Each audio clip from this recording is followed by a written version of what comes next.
Muito bem, meus irmãos, nós vamos regravar a parte do estudo, uma vez que deu um problema na gravação hoje. Então, vamos fazer isso. Nós estamos estudando o capítulo 10 a respeito do discipulado. E já temos vindo estudando isso desde o capítulo 9. Nós vimos a exigência de compromisso antes do conforto e sem concessões para o discípulo. Vimos as marcas de distinção, de consideração como necessitados do Senhor Jesus. Os discípulos devem ter essa ação. Os discípulos devem romper com a tradição religiosa. Vimos também que os discípulos devem ter sua prática voltada à compaixão, voltada à ação, voltada ao serviço. E no capítulo 10, nós vimos a primeira parte a respeito da investidura dos discípulos do rei, aonde os apóstolos receberam uma autoridade específica, uma autoridade apostólica, para oferecer de maneira legítima o reino à nação de Israel. Vimos na semana passada a questão da oposição como oportunidade, já falando dos discípulos no aspecto futuro, não mais naquele aspecto do tempo de Cristo, mas no aspecto futuro, dos discípulos dentro do período da tribulação, onde vai existir um contexto, onde vai existir a maior oposição ao discipulado. E hoje nós vamos ver aspectos mais voltados, aplicados mais ao presente. E essas palavras de discipulado, elas são bastante relevantes, em especial para nós hoje, seus discípulos. A igreja, o corpo de Cristo, aonde a ênfase nesse texto que nós vamos estudar hoje é não temais. Não temais. O versículo 26.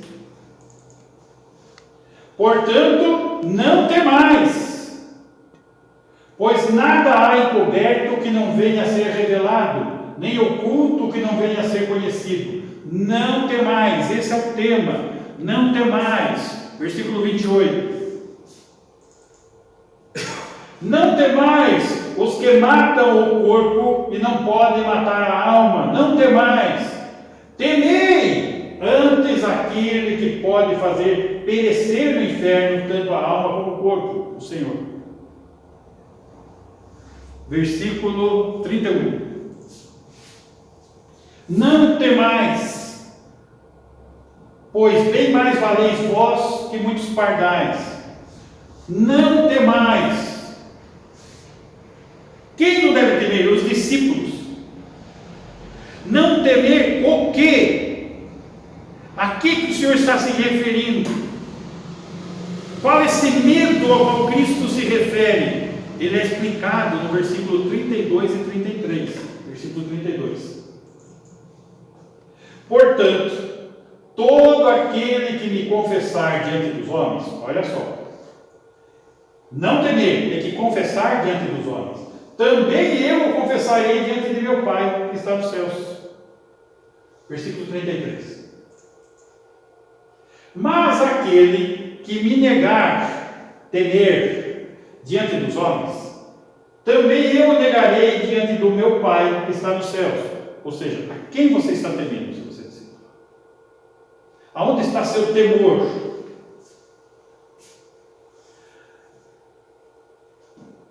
Então, qual o temor aqui? É confessar a Cristo abertamente. Esse é o temor que está se referindo. Mesmo que isso venha provocar oposição a você, discípulo. Pois essa é a realidade da fé do indivíduo, do discípulo diante de Deus. Isso resultaria em ele ser reconhecido por Cristo diante do Pai. Eu o negarei diante de meu Pai que está nos céus. Se negar. Agora, se for firme, ele vai reconhecer. Esse é o ponto, ele está falando, ele está incentivando, não tem mais. Discipulado envolve repartir a rejeição do Senhor Jesus. Jesus, no seu ministério, ele foi rejeitado.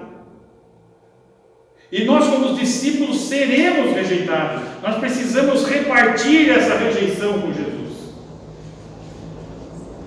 Para isso, nós temos que compreender que o sofrimento é esperado. O sofrimento é esperado. Versículo 24.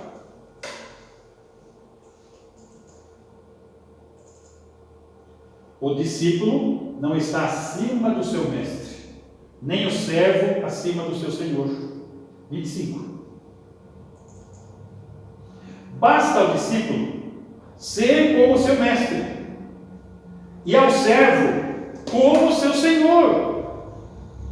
Se chamaram Beelzebu ao dono da casa, o Senhor Jesus, quanto mais aos seus domésticos, aos servos da casa, que somos nós, seus discípulos. Nós devemos ser discípulos. Discípulos de Jesus, o Mestre. Nós somos o que? Servos. Jesus é o Senhor. O discipulado significa o quê? Seguir o Mestre, seguir seus passos, seguir o seu ensino. E não querer ser superior a Ele. Nós somos o quê? Membros da casa, somos servos da casa, mas Ele é o Senhor da casa. Nós somos o quê? Membros do corpo de Cristo, Ele é o cabeça. Os servos não devem ser tratados melhor que o seu Senhor.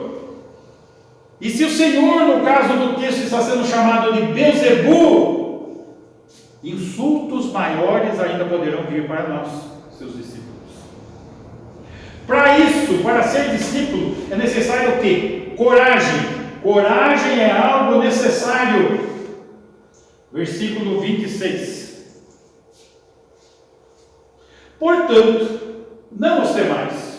De novo, não tema, pois nada há encoberto que não venha a ser revelado, nem oculto que não venha a ser conhecido. 27.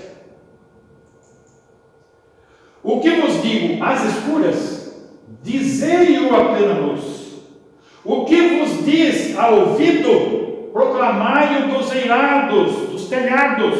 É para todo mundo ouvir. Nós não devemos ter covardia. Nós não devemos temer o inimigo, mesmo que esse inimigo esteja com uma aparente vitória. E essa sensação que nós temos. Mas essa sensação é real, porque o príncipe deste mundo é Satanás. Os homens, a humanidade, são seus filhos. E esse mundo, todo o sistema está corrompido, jaz no maligno. Então a sensação que nós temos é que eles estão ganhando. Mas é uma sensação no nosso lado humano, pecador. Nós precisamos aprender a ser discípulos, a depender do Senhor, porque Ele já venceu. Os inimigos, eles usam meios ocultos. Os inimigos são dissimulados, porque eles querem se opor ao Evangelho. Mas nós não precisamos tratar as coisas de oculto. Não devemos ser dissimulados, porque nós não temos nada a esconder.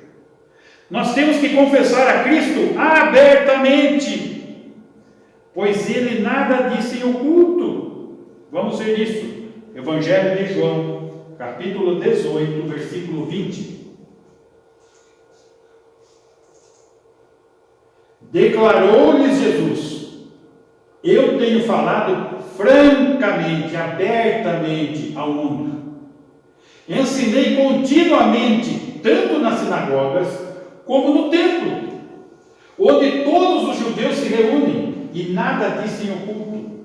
Ele é o mestre, e são esses os passos que nós temos que seguir. Essa é a nossa tarefa como discípulos. E como discípulos, a nossa tarefa não é agradar a homens, mas sim proclamar a mensagem do Senhor. E eu tenho percebido que grande parte da preocupação das pessoas é agradar a homens. Fica preocupado com o pai, com a mãe, com o irmão, com o parente, fica preocupado com o vizinho, com o colega de trabalho. A opinião dos outros é muito importante, mesmo que essa opinião seja contrária à palavra de Deus. E isso que está sendo dito aqui. É necessário o quê? Coragem. Nós não devemos temer a aparente vitória do inimigo. Não precisamos, porque o Senhor já venceu. Ele pisou a cabeça da serpente, Ele ressuscitou, Ele ascendeu aos céus. Outra coisa dentro desse campo, de se preocupar em agradar a homens, nós estamos numa época de humanismo. E nós vemos os líderes das igrejas, as igrejas preocupadas em agradar o povo, trazendo o mundo para dentro da igreja, os costumes do mundo para dentro da igreja,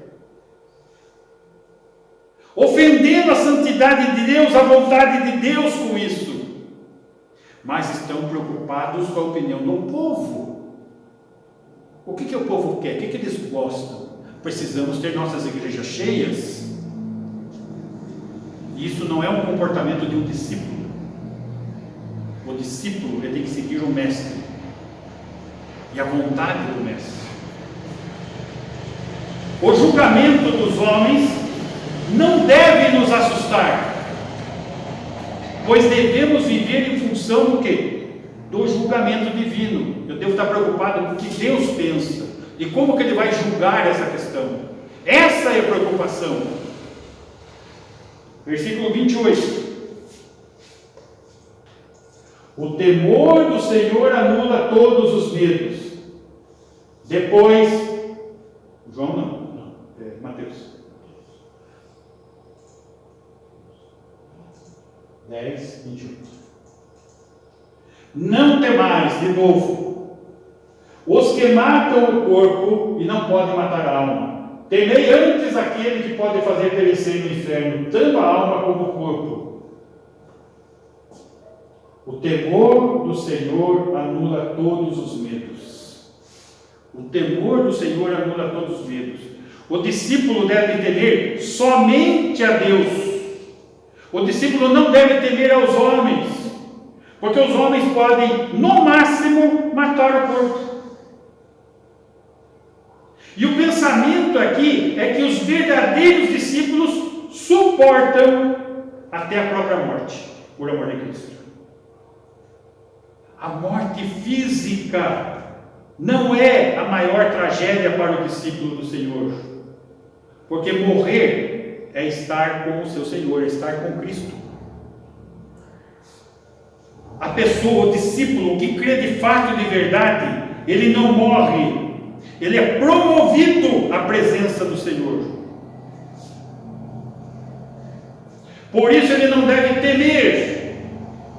A morte física não é a maior tragédia da vida do cristão. Morrer é estar com Cristo. Versículo 29. Não se vendem 2 pardais por um asse, e nenhum deles cairá em terra sem o consentimento de vosso Pai, nem o pardal. Versículo 30. E quanto a vós outros, até os cabelos todos da cabeça estão contados. Vós outros quem? Os discípulos. 31. Não temais, Deus cuida, o cuidado de Deus cuida, não temais, pois bem mais valeis vós que muitos pardais. O cuidado de Deus é o ponto alto desses versículos aqui. Se nós formos somar as informações de Lucas com referência aos pardais, lá ele fala que os pardais eram tão baratos que na compra de 4 pardais ganhava um de brinde. Tão barato era o pardal. Só que Deus se preocupava até quando um pardal morria e caía. Deus sabe disso, Ele é soberano, Ele tem o controle de tudo.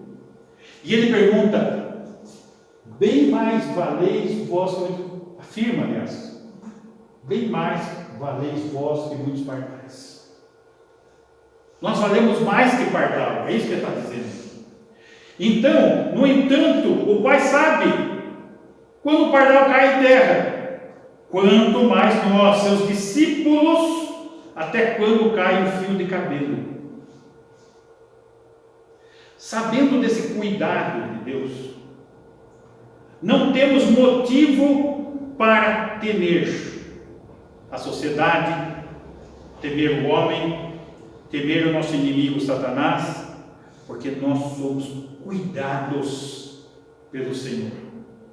E esse Senhor é o nosso sumo sacerdote, ressurreto, que adentrou no Santo dos Santos, no tabernáculo celestial, com seu próprio sangue, indo à nossa frente, nos conduzindo diante do trono da glória do Pai. E Ele também é o nosso advogado. São duas funções que Ele realiza por minha vida e por sua vida. Não há o que temer. Mas tem uma coisa: nós não podemos escapar de todo este conflito. Existe o conflito e não tem como escapar dele. Versículo 34. Não penseis que vim trazer paz à terra. Não vim trazer paz, mas espada. Observe só. 35. Pois vim causar divisão entre o homem e seu pai, entre a filha e sua mãe, entre a nora e sua sogra, por causa do discipulado. Não é porque vocês estão brigando, não é porque é uma casa cheia de confusão, não é isso que está falando o texto. Está falando que por causa de ser discípulo. 37. 36. Assim, é o 36 que a gente entra agora? Agora é 36. Isso. Assim os inimigos do homem serão os da sua própria casa. Por causa do quê? Do discipulado, de caminhar nas pegadas do mestre. Vai ter oposição da família, não vai aceitar isso. Quem ama seu pai ou sua mãe mais do que a mim, não é digno de mim. E meus irmãos, se tem uma coisa que eu vejo de forma repetida, diversas vezes, pessoas negando a vontade de Deus, a vontade de Deus, a prática da vontade de Deus, o entendimento da palavra de Deus, concedendo, fazendo concessão por causa de pai e mãe. Quem ama seu filho ou sua filha mais do que a mim, não é digno de mim. Também tenho visto disso. São anos que tenho observado nas igrejas, e isso tem ocorrido demais. Uma verdadeira filholatria. O filho é o ídolo idolatrado. E acaba nos separando no nosso caminho de discipulado. 38. E quem não toma a sua cruz e vem após mim, não é digno de mim. 39. Quem acha a sua vida, perdê-la. Olha só, achou a vida em Cristo, perde esta vida aqui, terrena.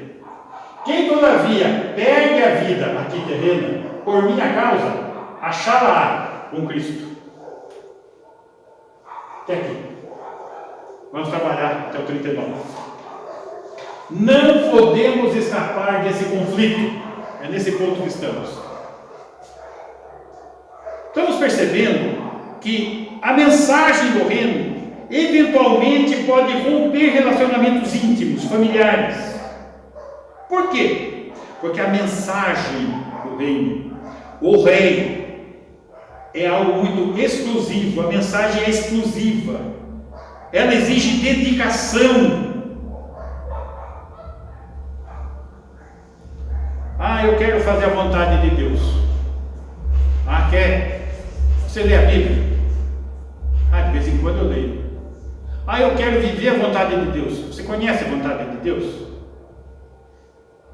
Tem que estudar, tem que ouvir. Eu sou uma pessoa de muita fé. Verdade. Quanto tempo você lê a Bíblia e ora? Muito pouco. Então, de fato, você não é nada do que você diz, do que você pensa que é, do que você acha. E é isso que está aqui. É algo muito explosivo, exige dedicação, exige compromisso total. Deus em primeiro lugar, total. Isso é ser discípulo. Quando Jesus nasceu, os anjos proclamaram paz na terra. No versículo 34, por favor. Não penseis que vim trazer paz à terra. Existe um conflito de informação aqui. Se os anjos proclamaram no nascimento de Jesus paz na terra, e Jesus está falando que ele não veio trazer paz, mas veio trazer espada, do que nós estamos falando então? O que está acontecendo?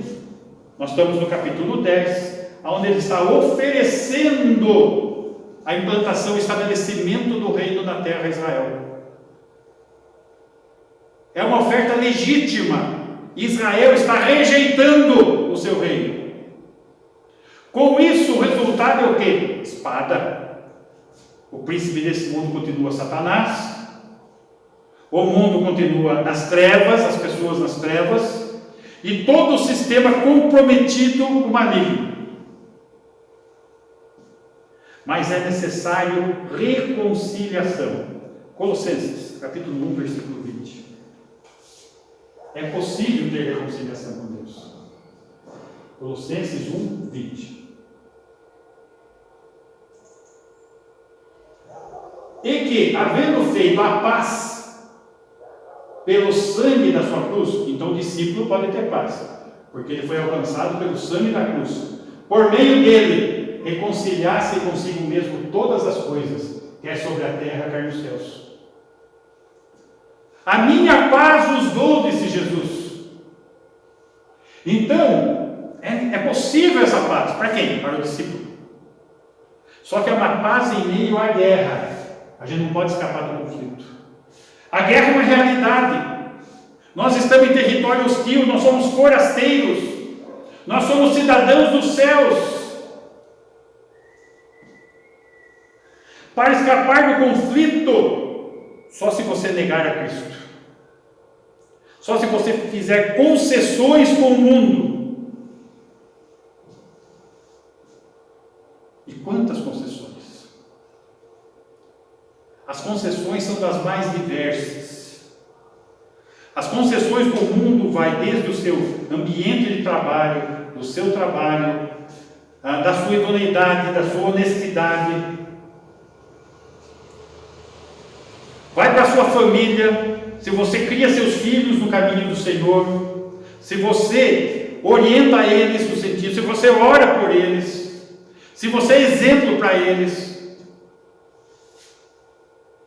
se você procura saber quais são os seus dons, se você procura exercitar seus dons na igreja, no corpo de Cristo, se você procura glorificar a Deus com sua vida, através de maneira simples, como que você se veste, como que é o seu vocabulário, qual a maneira que você se comporta, quais são as prioridades da sua vida.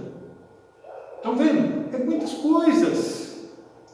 Agora, fazer concessões e abrir mão de todas essas coisas. Afinal, não podemos ser radical, diz o mundo. Seguir a Cristo é radicalismo dessa maneira. E não é uma realidade. Isso está contrário ao caminho do discipulado que o Senhor Jesus está ensinando. Daí a necessidade de se decidir de uma vez por todas. Ou você toma a cruz de Cristo e segue, ou não fica vivendo uma mentira, se enganando, achando que é o que você não é. Se protegermos nossos interesses pessoais, nós vamos ser o quê? Perdedores.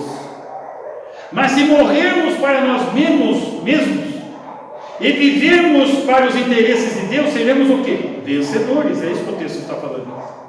Então está existindo um conflito, não só com Satanás,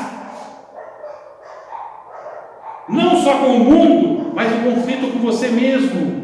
Um conflito entre o seu egoísmo e o sacrifício que você deve prestar a Cristo. Entre a santificação de andar nos seus caminhos, ser separado para Cristo, ou ser alguém mundanizado, amigo do mundo, inimigo de Deus. Afinal, nós não podemos servir a dois senhores. Concluindo, versículo 40. Mateus 10, 40. Quem vos recebe a mim, me recebe. E quem me recebe, recebe aquele que me enviou. 41. Quem recebe um profeta, no caráter de profeta, receberá galardão de profeta. Quem recebe um justo, no caráter de justo, receberá o galardão de justo. 42. E quem der a beber, ainda que seja um copo de água fria, a um destes pequeninos discípulos, por ser este meu discípulo, é verdade vos digo, que de modo algum perderá o seu galardão, porque deu um copo d'água. E nós podemos observar o quê? Que nem todos rejeitarão o nosso testemunho, a nossa pregação. Alguns vão receber de braços abertos e serão abençoados. Por quê? Porque nós somos embaixadores do Rei. Quando as pessoas recebem um discípulo do Senhor, estão recebendo o Senhor, o Rei. Porque os embaixadores são o quê? Representantes do Senhor. Diante disso, sobre todo esse ensino sobre ser discípulo, quanto ao discipulado, quanto ao compromisso com Deus, eu pergunto: você é discípulo? Você almeja ser discípulo? Você gostaria de ser discípulo? É necessário verdadeira devoção, dedicação, exclusividade. Como vimos no texto, é algo exclusivo, dedicado, compromisso total. Só que nisto não está naturalmente, nem em mim e nem em você. Nós recebemos do Senhor força, condições de sermos seus discípulos. Na força e no poder do Senhor poderemos ser. Que assim o Senhor possa nos abençoar e nos orientar nisso. Oremos. Senhor, agradecemos a Tua palavra que nos desafia a cada dia, a cada momento. Sabemos das nossas deficiências, pecados e limitações. Reconhecemos isso e declaramos que precisamos de Ti. E que o Senhor possa realizar em nós a Tua vontade, pela força do Seu poder, para o louvor da Sua glória. Que assim seja com a minha vida e com a vida de cada um que está se dispondo diante do Teu trono de glória, Senhor. E que o Senhor possa assim nos abençoar. E que o amor de Deus, o Pai, seja com cada um de nós. A superabundante graça de Jesus Cristo, Seu Filho, e a presença em nós, nos selando, consolando e ensinando de Deus e Espírito Santo, seja algo real e palpável em nossas vidas, agora e sempre. Amém.